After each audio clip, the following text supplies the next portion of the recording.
सफलता पाने के लिए धैर्य रखने की शक्ति कितनी है? धैर्य रखने से हम कैसे सब कुछ पा सकते हैं? इसी विषय पर हम आज एक रहस्यमय कहानी आपको सुनाएंगे। तो चलिए शुरुआत करते हैं। एक बार एक व्यक्ति एक महात्मा जी के पास जाता है और उनसे कहता है, मुनिवर, मेरे साथ एक बहुत बड़ी समस्या है कि मैं किसी एक लक्ष्य पर लंबे समय तक टिक ही नहीं पाता हूं। मैं अक्सर उत्साह में आकर अपने लिए कोई एक लक्ष्य निर्धारित कर लेता हूं और कुछ समय तक उस पर काम भी करता हूं, लेकिन कुछ समय पश्चात जब मुझे मनचाहे परिणाम नहीं मिलते तो मेरा मन उस काम से उबरने लगता है, भटकने लगता है। फिर मैं उस काम को छोड़कर किसी दूसरे काम को अपना लक्ष्य बना लेता हूं और फिर उस लक्ष्य के साथ भी यही होता है। जब मुझे उसमें भी अपने मनचाही परिणाम नहीं मिलते तो मैं उसे भी छोड़ देता हूं और किसी तीसरे काम को अपना लक्ष्य बना लेता हूं। और सालों से मेरे साथ यही होता रहा है। मुझे यह भी पता है कि अपने बार बार लक्ष्य बदलने की आदत की वजह से ही मैं आज तक किसी भी काम में सफल नहीं हो पाया हूं। लेकिन मैं क्या करूं?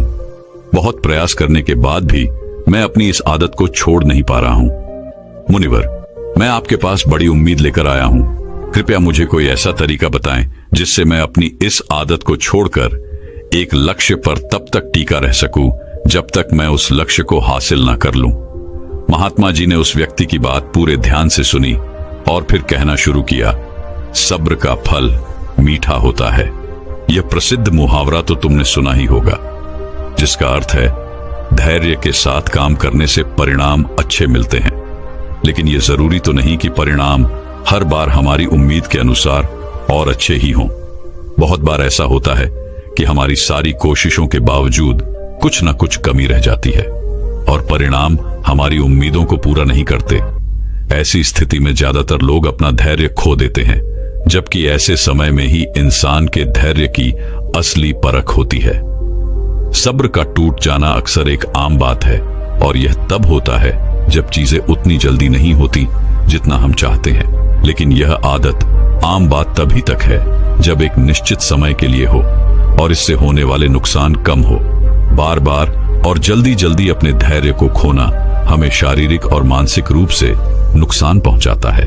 साथ ही यह हमारे सामाजिक जीवन को भी बर्बाद कर सकता है, क्योंकि बार बार अपना सब्र खोने से लोगों का हम पर से विश्वास पूरी तरह खत्म हो जाता है। जाहिर सी बात है, ऐसी मानसिकता के साथ तुम अपने लक्ष्य पर केंद्रित कैसे रह पाओगे? और आज के इस भाग दौड़ भरी जिंदगी में जहां मन को भटकाने वाली इतनी सारी चीजें हैं, ऐसी स्थिति में लंबे समय तक किसी एक काम पर अपने ध्यान को लगा ही रख पाना मुश्किल होता जा रहा है। तो फिर इसका समाधान क्या है? इसका समाधान है मन को शांत रखने का प्रयास और जागरूकता का अभ्यास करना। जागरूकता यानी मन को वर्तमान में स्थिर और केंद्रित रखना।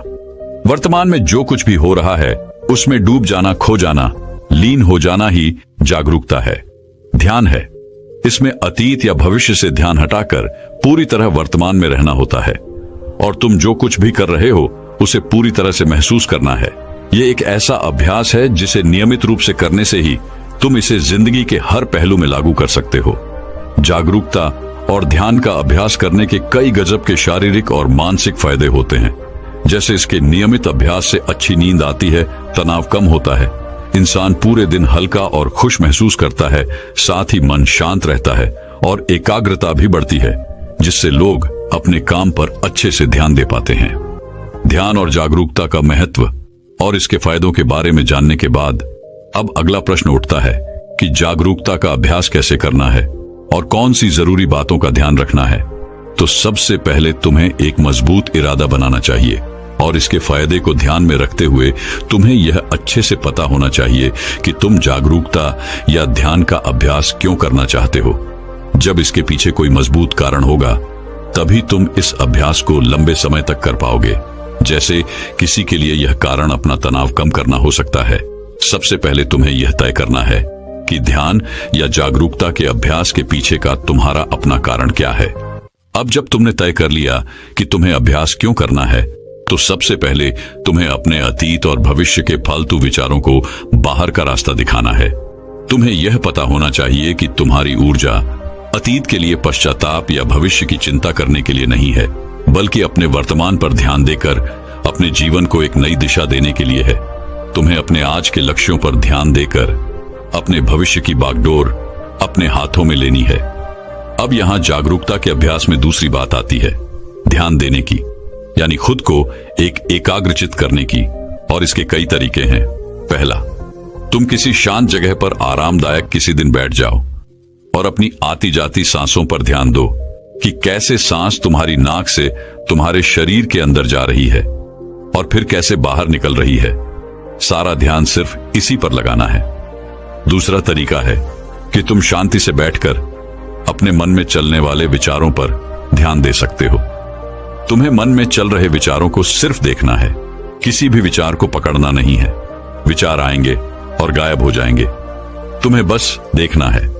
सड़क के किनारे बैठे उस आदमी की तरह जो वहां से आते जाते राहगीरों को देख रहा है लेकिन किसी को रोक नहीं रहा।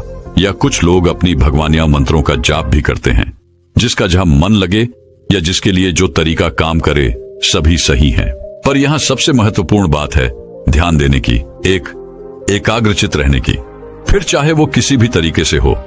इसी तरह जागरूकता का अभ्यास करने का एक और जबरदस्त तरीका है और वह है अभी वर्तमान में तुम्हारे आसपास जो कुछ भी हो रहा है उस पर ध्यान देना।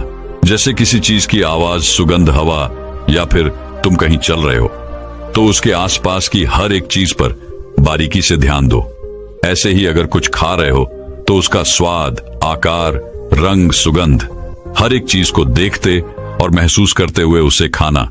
इस तरह अपनी सारी इंद्रियों की मदद से जागरूकता का अभ्यास बड़े ही शानदार तरीके से किया जा सकता है। इसमें अलग से किसी शांत जगह जाने की जरूरत नहीं, बल्कि जो कुछ भी तुम कर रहे हो बस उसे महसूस करना है। अपनी जिंदगी में हर इंसान कभी ना कभी ऐसी स्थिति में जरूर पहुंचता है जहां उसे लगता है कि वह अटक चुका है, उसे आगे कोई रास्ता नजर नहीं आता, उसकी सफलता रुक सी जाती है। असल में हम कितने ही सटीक योजना क्यों न बना ले, कुछ बाहरी परिस्थितियां हमारे हाथ में नहीं होती, या फिर कभी हम अपनी क्षमताओं का सही अनुमान नहीं लगा पाते और ऐसे लक्ष्य तय कर लेते हैं जो उस समय हमारे लिए हासिल कर पाना लगभग असंभव होता है। तो ऐसी स्थिति में सब कुछ छोड़ देने का मन करता है। इसी वजह से ज्यादातर लोग लक्ष्य तो निर्धारित कर लेते हैं लेकिन अपनी योजना पर लंबे समय तक काम नहीं कर पाते और हार मानकर अपना लक्ष्य बदल देते हैं या फिर योजना। जबकि बहुत बार ऐसे पलों में बस एक धक्के की जरूरत पड़ती है जो हमें फिर से उत्साहित कर सके। जब किसी काम में हमारी प्रगति हमारी उम्मीद से कम होती है या फिर नहीं होती, तब हम सबसे पहले उस काम को ही छोड़ देना चाहते हैं। यह स्वाभाविक है क्योंकि यही सबसे आसान काम लगता है उस समय। लेकिन यही बात सबसे खतरनाक भी है, क्योंकि अगर बार बार हार मान लेने की आदत पड़ गई तो फिर किसी भी काम में सफल होना तुम्हारे लिए बहुत मुश्किल हो जाएगा। ऐसी स्थिति में तुम्हें अपनी मानसिकता बदलने की जरूरत है। सबसे पहले जो हो रहा है उसका सही मूल्यांकन करना, गलतियों का पता लगाना और फिर उसके हिसाब से योजनाओं को नए तरीके से बनाने की जरूरत होती है। भविष्य की चिंता छोड़कर वर्तमान के काम पर अपना ध्यान लगाना और मन लगाकर अपने काम को पूरी जागरूकता के साथ करना तुम्हें फिर से अंदर से उत्साह से भर देगा। तुम्हें इस बात को हमेशा याद रखना है कि मुश्किलें और असफलताएं भी जिंदगी का एक हिस्सा है। यह हमें कुछ नया सिखाती है और हमारे व्यक्तित्व निर्माण में महत्वपूर्ण भूमिका निभाते हैं। अपनी मानसिकता को एक नई सोच देकर तुम सफलता के बीच में आने वाली छोटी छोटी असफलताओं को एक मौके के रूप में देख सकते हो। तुम्हें अपने अंदर एक सकारात्मक मानसिकता विकसित करनी चाहिए जो भविष्य में आने वाली चुनौतियों के लिए तुम्हें मानसिक रूप से तैयार रखिएगा। तुम अपने सोचने का नजरिया बदलकर अपनी परिस्थितियां बदल सकते हो। हमेशा ऐसे लक्ष्य तय करो जो हासिल किए जा सकते हो। अक्सर असफलता या आगे न बढ़ पाने का एक बड़ा कारण यह भी होता है कि व्यक्ति खुद से ऐसी ऐसी उम्मीदें पा लेता है जिसे पूरा कर पाना बहुत ही मुश्किल होता है और फिर वह जल्दी ही निराश और उदास हो जाता है।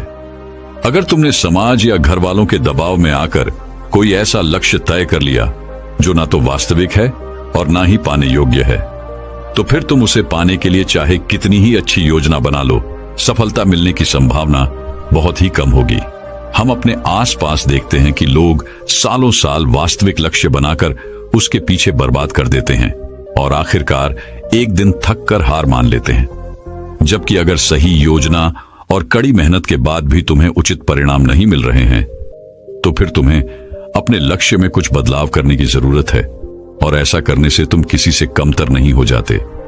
हम सब अलग हैं, हमारे अंदर अलग अलग विशेषताएं हैं, हमारी सोच अलग है, हमारी परिस्थितियां अलग थी, हमारे सपने अलग हैं। इसीलिए किसी की देखा देखी, किसी की नकल ना करके, किसी की दबाव में ना आकर अपने लिए वो लक्ष्य बनाओ जो तुम्हारे लिए सबसे सही हो। तभी तुम अपना सर्वश्रेष्ठ प्रदर्शन कर सकते हो और इसमें सफल होने की सबसे ज्यादा संभावना भी है। जब लोगों को उम्मीद के अनुसार परिणाम नहीं मिलते तो वह भूल जाते हैं कि उन्होंने यह लक्ष्य क्यों बनाया था। अपने लक्ष्य हासिल करने के लिए जब हम योजना बनाते हैं तो इसके पीछे दो प्रमुख कारण होते हैं, एक आंतरिक और दूसरा बाहरी।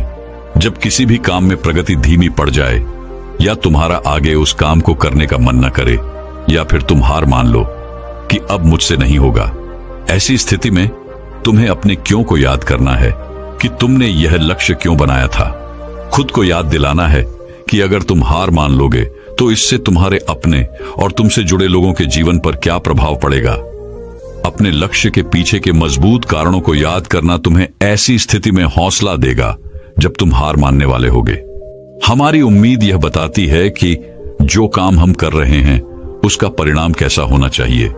हम कितनी और कैसी उम्मीद रखेंगे, यह बहुत सी चीजों पर निर्भर करता है, जैसे हमारे अतीत के अनुभव, समाज की राय, बाहरी परिस्थितियां इत्यादि शामिल हैं। तुमने भी अनुभव किया होगा कि जब तुम्हारे परिवार, समाज या आसपास के लोग अच्छा कर रहे होते हैं तो तुम्हारे ऊपर भी उनसे अच्छा करने का तनाव बढ़ने लगता है। लेकिन ऐसी स्थिति में तुम्हें किसी की देखा देखी या दबाव में आकर कोई काम नहीं करना चाहिए, बल्कि अपनी काबिलियत, समय, परिस्थिति, जानकारी के अनुसार ही अपना लक्ष्य तय करके उस पर काम करना चाहिए। वैसे भी इस दुनिया में सबके सारे सपने कहां पूरे होते हैं, लेकिन उम्मीद पूरी ना होने की स्थिति में कुछ लोग टूट जाते हैं और हार मान लेते हैं, जबकि वही दूसरी तरफ कुछ लोग नए सिरे से, नए जोश के साथ उस काम को पूरा करने में जुट जाते हैं। कभी सोचा है ऐसा क्यों होता है कि एक ही परिस्थिति में लोग इतनी अलग अलग प्रतिक्रिया क्यों देते हैं? क्योंकि हम सब एक दूसरे से अलग हैं, हमारी सोच और क्षमताएं अलग अलग हैं। वैसे उम्मीद यह परीक्षाएं रखना गलत नहीं है, क्योंकि यह हमें अंदर से उत्साहित और जोशीला बनाए रखती हैं। लेकिन जरूरत से अधिक उम्मीद और परीक्षाएं रखना चिंता और तनाव का कारण बन सकती है। इसीलिए हमारी अपेक्षाएं हमेशा वास्तविक होनी चाहिए, क्योंकि निराशा का सबसे बड़ा कारण होता है अवास्तविक लक्ष्य बना लेना। तुम्हें अपने लक्ष्य तय करने से पहले अपनी योग्यता, जानकारी, पसंद, परिस्थितियां, समय और उपलब्ध संसाधन पर ध्यान देना चाहिए और उसी के अनुसार अपना लक्ष्य बनाना चाहिए, ताकि तुम अपनी क्षमताओं और जानकारियों का सही उपयोग करके अपना सर्वश्रेष्ठ प्रदर्शन कर सको, ना कि किसी की देखा देखी या प्रभाव में आकर खुद को ऐसे काम में झोंक दो जिसके लिए तुम्हें बाद में पछताना पड़े। श्रीमद् भगवत गीता में कहा गया है कि कर्म करो, फल की चिंता मत करो, यानी कि सिर्फ परिणाम की लालच में काम ना करें, बल्कि उसके सफर का भी आनंद उठाएं। परिणाम मिलने में समय लगता है और बहुत बार वह हमारी उम्मीदों से मेल नहीं खाता, लेकिन जब हम उस काम की प्रक्रिया में खुशी महसूस करना शुरू कर देते हैं, तब हम अपना सर्वश्रेष्ठ कर रहे होते हैं। फिर वह काम हमारे लिए काम नहीं, बल्कि आनंद का स्रोत बन जाता है।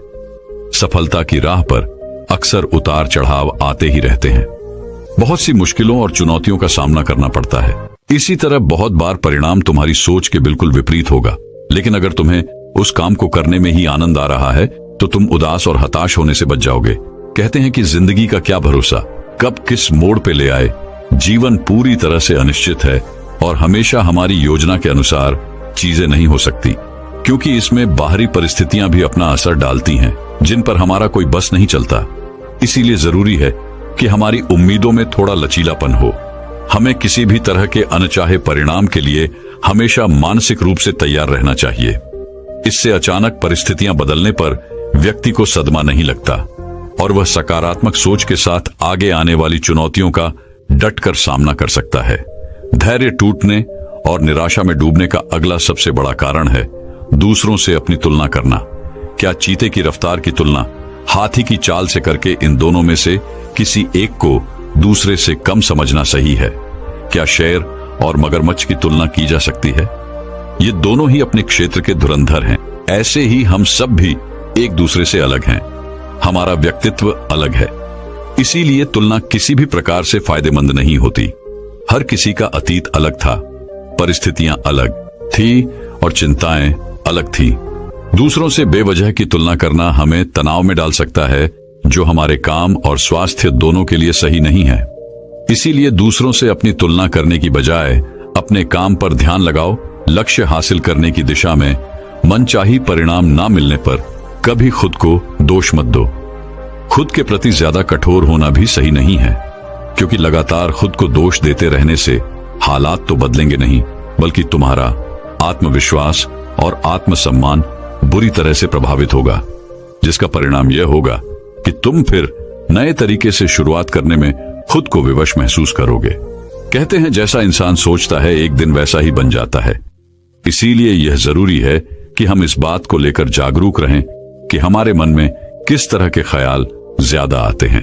खास तौर पर सोने से ठीक पहले और सुबह उठने के ठीक बाद आने वाले विचार हमारी जिंदगी बदल देने वाले होते हैं, क्योंकि रात में सोने से पहले हम जो सोचते हैं, हमारा अवचेतन मन पूरी रात उस पर काम करता है। कबीर दास जी ने एक बार कहा था कि निंदक नीले राखिए, आंगन कुटी हवाएं, बिना पानी साबुन, बिना निर्मल करे सुबह। यानी हमें अपने आसपास ऐसे लोग जरूर रखने चाहिए जो बिना किसी डर, संकोच और आग लपेट के पूरी ईमानदारी से हमें हमारी गलतियों और कमजोरियों के बारे में बता सकें। लेकिन इसमें ध्यान देने वाली बात यह है कि वो हमारे शुभ चिंतक होने चाहिए, हमें सही से समझने चाहिए, क्योंकि सिर्फ तारीफ करके अपना काम निकलवाने वाले लोग हमें गलत रास्ता दिखा सकते हैं, वहीं सिर्फ कमियां ढूंढने वाले लोग हमें निरुत्साहित कर सकते हैं। हमें सही लोगों की पहचान करनी आनी चाहिए। जिस तरह से तुम अपनी तारीफ को खुले दिल से स्वीकार करते हो, उसी तरह अपनी आलोचनाओं को भी स्वीकार करना सीखना होगा। तभी तुम खुद को बेहतर बना पाओगे और अपने लक्ष्य को हासिल कर पाओगे। जीवन में मुश्किलें या चुनौतियां आने पर सबसे पहले वही लोग अपना धैर्य खोते हैं जिनका मन अशांत और बेचैन होता है, यानी जिनके मन और शरीर के बीच का तालमेल ठीक नहीं होता। तो अगर लोग अपने मन और शरीर के बीच ठीक से तालमेल बैठना सीख लें, यानी खुद को शांत रखना सीख लें, तो वह ज्यादा धैर्य और आत्मविश्वास के साथ आने वाली चुनौतियों का सामना कर सकते हैं। तो अब प्रश्न उठता है कि शरीर और मन के बीच संतुलन कैसे बनाया जाए? तो ऐसा करने के बहुत से तरीके हैं, जैसे हर सुबह ध्यान का अभ्यास करना, गहरी सांसें लेना, जागरूकता का अभ्यास करना, प्रकृति के साथ जुड़ना, योग और प्राणायाम जैसे अभ्यासों को अपने जीवन का हिस्सा बनाना इत्यादि। एक और चीज जो व्यक्ति को ज्यादा धैर्यवान और खुशहाल बनाती है, वह है आभार व्यक्त करना। जब इंसान का पूरा ध्यान उस चीज पर होता है जो उसके पास नहीं है, तो यह बात उसके अंदर बेचैनी पैदा करती है। फिर वह इस बेचैनी में आकर अपना धैर्य खो देता है और ऐसे निर्णय लेने लगता है जो उसे सफलता की ओर ले जाते हैं। फिर यह सफलता उसे और बेचैन कर देती है और फिर इस तरीके से यह एक चक्र बन जाता है जिस पर व्यक्ति उलझ कर रह जाता है। आभार व्यक्त करना एक ऐसा अभ्यास है जिसमें हम जानबूझकर जिंदगी में होने वाली अच्छी चीजों पर ध्यान देते हैं और उसके लिए खुशी महसूस करते हैं। हमें हर दिन थोड़ा समय निकालकर हर उस छोटी से छोटी चीज के लिए भी आभार प्रकट करना चाहिए जिसने हमारे जीवन को खुशहाल, समृद्ध और आसान बनाया है। धन्यवाद अदा करने का यह अभ्यास हमारी मानसिकता को बदलकर हमारे अंदर धैर्य विकसित करने में एक महत्वपूर्ण भूमिका निभाता है। अगली चीज जो इंसान के अंदर धैर्य विकसित करती है, वह है अपने समय का सही उपयोग करना। तुमने देखा होगा, कुछ लोग अक्सर समय की कमी का रोना रोते रहते हैं, जबकि यह सबके पास एक बराबर है। दिन के 24 घंटे और हफ्ते के 7 दिन। इसी समय का सही उपयोग करके कुछ लोग बहुत बड़ी सफलता हासिल कर लेते हैं, तो कुछ लोग ठीक से अपने दिन का काम भी खत्म नहीं कर पाते। इन दोनों ही प्रकार के लोगों में सिर्फ एक ही फर्क है, और वह है अपने समय का सही उपयोग करना। समय का सही उपयोग करने की दिशा में पहला कदम है अपनी प्राथमिकताएं तय करना, यानी उन कामों को निश्चित करना जो हमारे लिए सबसे ज्यादा जरूरी हैं। फिर उन्हें पूरा करने की योजना बनाकर एक समय सीमा तय करना, काम पूरा करने की समय सीमा निश्चित करना जरूरी है, क्योंकि यही हमें अनुशासित रखती है। वरना टाल मटोल करना तो इंसानी स्वभाव है।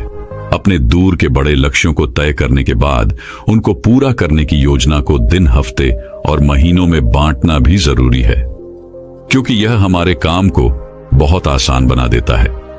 जब इंसान के पास अपने काम को पूरा करने की एक अच्छी योजना होती है, तो फिर फालतू के कामों में अपना समय बर्बाद करना भी कम हो जाता है और हम अनुशासित बने रहते हैं। कभी कभी ऐसा होता है कि हमने लक्ष्य बना लिया, योजना भी बना ली, दिन, हफ्ते और महीनों में उसे तोड़ भी लिया, लेकिन कभी कोई मेहमान आ गया या फिर किसी दोस्त ने कभी कहीं जाने की बात कर दी, तो हमारी सारी योजना ही खराब हो जाती है। लेकिन अगर ज्यादा जरूरी नहीं है, तो फिर ऐसी स्थिति में हमें ना कहना भी आना चाहिए, क्योंकि हर समय हर किसी के लिए उपस्थित रहना हमें हमारे लक्ष्य से भटका देता है। लेकिन ज्यादातर लोगों के लिए ना कह पाना बहुत मुश्किल होता है। कुछ लोग तरह तरह के बहाने बनाते हैं, तो कुछ लोग नजरअंदाज करके बचने की कोशिश करते हैं। लेकिन यह एक सही तरीका नहीं है। हमें अपने काम और स्थिति के बारे में बताते हुए उन्हें मना करने का उचित कारण देना चाहिए। अगर वो लोग सच में हमारे शुभचिंतक या हमें समझने वाले होंगे, तो वो हमारे साथ बहस या जबरदस्ती नहीं करेंगे। इस दुनिया में जितनी भी बड़ी हस्तियां हुई हैं, सभी में एक बात समान है कि उन्होंने समय और धैर्य का महत्व समय रहते समझ लिया था। जब हमें कोई दूरगामी लक्ष्य हासिल करने होते हैं, तो उसकी सफलता के लिए धैर्य का होना बेहद आवश्यक है। यह बात उन सब ने जान ली थी। कुछ लोग धैर्य और सब्र को गलत तरीके से समझते हैं। उन्हें लगता है कि हाथ पर हाथ रखकर इंतजार करना ही धैर्य है, जबकि धैर्य एक सतत चलने वाला कर्म है। धैर्य के साथ लगातार परिश्रम करना भी जरूरी है, ताकि हम अपना लक्ष्य हासिल कर सकते हैं। लक्ष्य हासिल करने की दिशा में धैर्य को विकसित करने के लिए कुछ बातों को ध्यान में रखना बेहद जरूरी है। जल्दबाजी में निर्णय लेने पर ज्यादा संभावना है कि हमारा निर्णय गलत दिशा में होगा। इसीलिए कोई भी निर्णय लेने से पहले इसके फायदे और नुकसान पर सोचना और उसके बाद सही क्षण करके उचित निर्णय लेना ही निर्णय लेने का सही तरीका है। लेकिन इतनी लंबी प्रक्रिया के लिए हमारे अंदर धैर्य होना चाहिए। हमें तुरंत परिणाम हासिल करने के चक्कर में जल्दबाजी नहीं करनी चाहिए, क्योंकि छोटा रास्ता कभी सही नहीं होता। भावनाओं में बहकर निर्णय लेना भी खतरे से खाली नहीं होता। अगर धैर्य के साथ सभी उपलब्ध विकल्पों के बारे में अच्छे से जानकारी लेकर अपनी समझ का सही उपयोग करके उसमें से अपने लिए सही निर्णय लेते हैं, तो हमारी सफलता की संभावना सबसे ज्यादा होती है। और जब किसी काम की शुरुआत इस तरीके से होती है, तो समझो आधा काम पूरा हो गया। हमें लक्ष्य हासिल करने के लिए लगातार कोशिश करने और एकाग्रचित बने रहने की जरूरत होती है। जब हमें तुरंत परिणाम नहीं मिलता, तो भटकाव आसान हो जाता है। कुछ लक्ष्य ऐसे होते हैं जिनके लिए कितना ही प्रयास कर लिया जाए, लेकिन उन्हें एक निश्चित समय के बाद ही हासिल किया जा सकता है। लेकिन इतने समय तक लक्ष्य की तरफ केंद्रित रहना आसान काम नहीं। इसके लिए सही योजना, दृढ़ इच्छा शक्ति और धैर्य की जरूरत पड़ती है। धैर्य हमें अनुशासित भी बनाता है और काम के बीच में भटकाव और चिंता से दूर रखता है। तुरंत मिलने वाले परिणाम हमें और जल्दी हासिल करने का लालच देते हैं। इससे होता यह है कि हम जो भी छोटे छोटे सफलता या लक्ष्य हासिल करते हैं, उसके लिए खुश होना भूल जाते हैं, जिससे हमारे अंदर उस छोटी सफलता का उत्साह नहीं आ पाता और हम उसी तनावपूर्ण स्थिति में बने रहते हैं जो काम के बीच में होती है। बूंद बूंद से ही सागर बनता है। हर काम के लिए एक निश्चित समय लगता है। बदलता मौसम भी इस बात को सिद्ध करता है। बड़े और महत्वपूर्ण लक्ष्यों को हासिल करने में समय, दृढ़ता और धैर्य लगता है। बड़े लक्ष्य के लिए बड़े धैर्य की भी जरूरत पड़ती है, क्योंकि धैर्य हमें डटे रहने में मदद करता है। ऐसे समय में जब कोई परिणाम मिलता ना दिखाई दे, धैर्य हमारी निराशा को दूर करता है और हौसला बढ़ाता है, जिससे हम अपने लक्ष्य को हासिल करने की दिशा में लंबे समय तक पूरी दृढ़ता और आत्मविश्वास के साथ लगे रहते हैं। इतना कहने के बाद महात्मा जी ने अपनी बात समाप्त की और वो मौन हो गए। उस व्यक्ति को भी धैर्य और सफलता प्राप्ति में धैर्य के महत्व का अर्थ पता चल चुका था। उसने इस जानकारी के लिए महात्मा जी का धन्यवाद किया और वहां से चला गया। तो मेरे प्यारे दोस्तों, चलिए अब ध्यान की शक्ति के ऊपर एक छोटी सी अगली कहानी की शुरुआत करते हैं। आज से लगभग 2500 साल पहले पुराने चाइना में एक संत पैदा हुए। उनका नाम था लाओ त्सु। लाओ त्सु की गिनती अपने समय के सबसे समझदार और बुद्धिमान लोगों में की जाती थी। यहां तक कि चीन के सम्राट भी उनके पास सलाह लेने आया करते थे, क्योंकि लाओ त्सु की बुद्धिमानी के सैकड़ों किस्से प्रसिद्ध और उनका बड़ा मान सम्मान भी था पूरे चाइना में। एक बार कुछ ऐसी ही घटना घटी। सम्राट के दरबार में एक व्यापारी आया जिसके पास 2 फौल थे। उसने सम्राट के सामने एक शर्त रखी कि अगर सम्राट पहचान ले कि इनमें से कौन सा फौल असली है और कौन सा नकली, तो वो ये दोनों फौल सम्राट को भेंट कर देगा और साथ ही अपनी संपत्ति का आधा हिस्सा भी राजकोष में जमा करवाएगा। लेकिन अगर सम्राट नहीं पहचान पाते तो फिर उतना ही धन सम्राट को, व्यापारी को देना पड़ेगा। सम्राट ने शर्त मान ली। अब सम्राट के सामने 2 फौल लाए गए, जिनमें से एक असली था और दूसरा नकली। लेकिन उन दोनों में फर्क कर पाना बड़ा मुश्किल था, क्योंकि देखने में दोनों बिल्कुल एक जैसे ही लग रहे थे। जिस कारीगर ने उस नकली फौल को बनाया था वह इतना कुशल था कि उसने इतनी बारीकी से असली फौल की नकल की थी कि दोनों में फर्क ढूंढ पाना बड़ा मुश्किल हो रहा था। अब सम्राट उलझन में पड़ गए और जैसे ही सम्राट संकट में पड़े उन्हें याद आई लाओ त्सु की। लाओ त्सु को बुलावा भेजा गया। क्योंकि लाओ त्सु की समझदारी के किस्से बड़े मशहूर थे, इसीलिए व्यापारी भी थोड़ा सा घबरा गया। हालांकि वह लाओ त्सु से कभी मिला नहीं था, लेकिन उसने उनके बारे में सुना बहुत था कि लाओ त्सु बहुत ही बुद्धिमान व्यक्ति हैं। लाओ त्सु तक संदेशवाहक ने संदेश भेजा कि सम्राट एक दुविधा में फंस गए हैं। 2 फूलों में पहचान करनी है, लेकिन सम्राट पहचान नहीं पा रहे हैं। फिर लाओ त्सु दरबार में पहुंचे।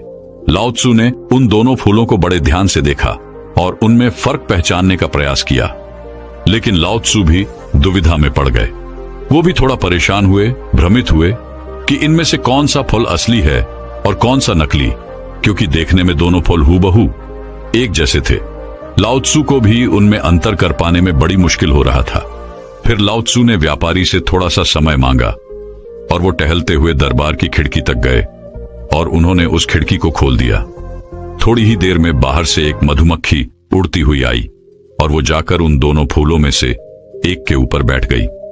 और यह देखकर लाओ त्सु के चेहरे पर एक हल्की सी मुस्कुराहट फैल गई। सम्राट समझ गए कि लाओ त्सु ने इस दुविधा का हल ढूंढ लिया है, असली फूल को पहचान लिया है। तभी लाओ त्सु ने कहा कि बाएं हाथ की तरफ रखा हुआ जो फूल है वो असली है और दाहिने हाथ की तरफ रखा हुआ फूल नकली है। व्यापारी बड़ा हैरान हुआ, क्योंकि वह भी कभी कभी बीच बीच में यह भूल जाता था कि कौन सा फूल असली है और कौन सा नकली। उसे भी याद रखने में बड़ी परेशानी होती थी।